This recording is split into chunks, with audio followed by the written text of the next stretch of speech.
नमस्ते। आइए आज देखते हैं किसानों का कर्ज माफ करना या कर्ज मुक्ति क्या है। क्या किसानों का कर्ज माफ करने से किसानों को सच में फायदा हो रहा है? सरकार इसमें क्या कर रहे हैं? गवर्नमेंट का क्या रोल है? और अभी हाल ही में चुनाव के अंदर नेताओं द्वारा कर्ज किसानों कर्ज माफी घोषणा, वो पंजाब, उत्तर प्रदेश, महाराष्ट्र में जो कर्ज माफी हुई है उसके बारे में देखते हैं क्या है। तो भारत में लगभग 47% लोग एग्रीकल्चर करते हैं। जो जीडीपी में इनका शेयर 18% है, जो करके 14% आ गए हैं। पर हाँ, लगभग 18% है, उसमें 47% पॉपुलेशन वर्क करती है, जो हमारे जीडीपी को 18% सपोर्ट करती है। बाकी सेक्टर में 53% लोग वर्क करते हैं और जीडीपी में 82% शेयर है। अभी जो स्क्रीन पे चार्ट दिख रही है इसमें मार्जिन फार्मर का दिखाया गया है, ये पॉपुलेशन कितनी है।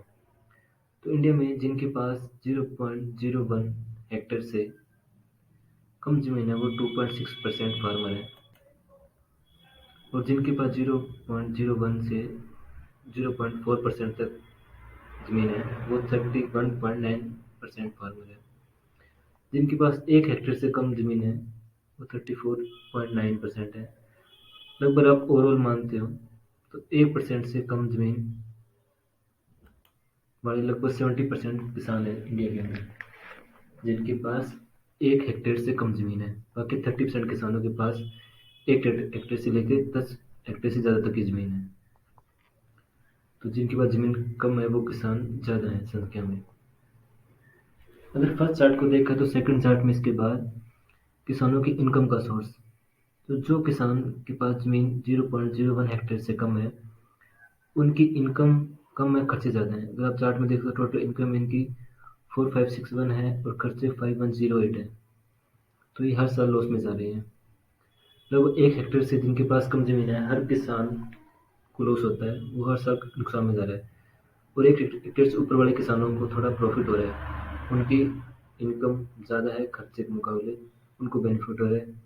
जितने ज़्यादा बड़े किसान देखोगे 10 हेक्टेयर से ऊपर उनके पास ज़्यादा इनकम है। तो आप फर्स्ट चार्ट के अकॉर्डिंग इस चार्ट को मैनेज कर सकते हो। एनओसो का डाटा भी यही कह रहा है कि 6% फार्मर की इनकम 6000 है। ये था चार्ट, इसमें दिखाएगा मनी लेंडर्स। तो जो छोटे किसान हैं जिनके पास 1 हेक्टेयर से कम जमीन है वो मोस्ट लोन मनी लेंडर से लेते हैं। बैंक कम ज़्यादा कम ज़मीन को लोन भी नहीं प्रोवाइड करता, इसलिए वो मनी लॉन्डर के पास जाते हैं, ज़मींदार से साहूकार से लोन लेते हैं। और जितने बड़े किसान होंगे वो बैंक से या कोऑपरेटिव सोसाइटी से लोन लेंगे, वो ज़मींदार के पास कम लोन लेंगे। ज़मींदार का वो लोन को सरकार बेवकूफ़ नहीं कर सकती। ये एक पर्सनल कागजी दस्तावेज है, इसमें सरकार को रोल नहीं होता। जो सरकार लोन माफ़ करती है वो बड़े किसानों को होता है जिन्होंने बैंक से लोन लिया हो और इनकी इनकम ऑलरेडी अपनी लास्ट चार्ट में देखा था, इनकी इनकम ज़्यादा है, खर्चे कम है, तो इनको लोन वेवर की जरूरत भी नहीं है। पर बैंक से लिया हुआ लोन ही माफ़ होता है, सरकार उनका लोन माफ़ करती है, तो बड़े किसानों को फायदा होता है। छोटे किसानों को इस लोन वेवर से कोई फायदा नहीं होता। और भारत में लगभग 70% किसान ऐसे हैं जो मनी लेंडर से लोन लेते हैं, जिनको बैंक से लोन नहीं मिलता या बैंक से लोन नहीं लेते, इसलिए उन 70% छोटे किसानों को कोई फायदा नहीं होता। अगर आपने पहले दो चार्ट देखे हैं तो अब ये चार्ट आपको क्लियर समझ आ जाएगा कि किस फार्मर किस किसान का लोन माफ होता है किसका नहीं होता है। इसके साथ में एक चार्ट है, उसमें दिखा रखा है फार्म लो वेवर, कितना लोन किस माफ हुआ है। तो आप स्टेट वाइज लिस्ट दे सकते हो किस किसान का लोन माफ हुआ और किस स्टेट में कितना लोन माफ हुआ है। तो पहली दो चार्ट के बाद इसी चार्ट में लोन माफ किसका होता है ये आपको समझ आ गया होगा।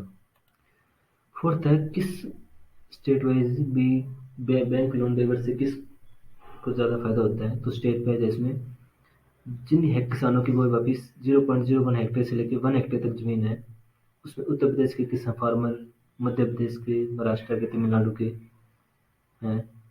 ज़्यादा बेवर बड़े किसानों को मिलती है, छोटे किसानों को बेवर कम होता है। और ओनली ऊपर के 30% किसान जिनके पास 1 हेक्टेयर से ऊपर जमीन है उन्हीं का ही लोन वेव ऑफ होता है। छोटे किसानों को इसमें कोई बेनिफिट नहीं होता, इसलिए छोटे किसानों को प्रॉब्लम आती है। तो भारत में किसान आत्महत्या जैसे प्रयास हो रहे हैं, वो ये 70% किसान करते हैं जिनका लोन बेवकूफ़ नहीं होता और बैंक से भी लोन ही ले सकते हैं। जमींदार या साहूकार का लोन बहुत कॉस्टली होता है, उसमें कंपाउंड इंटरेस्ट लगता है। भारत सरकार एमएसपी की बात करती है, मिनिमम सेलिंग प्राइस, जिस पे सरकार फसलों का रेट जारी करती है।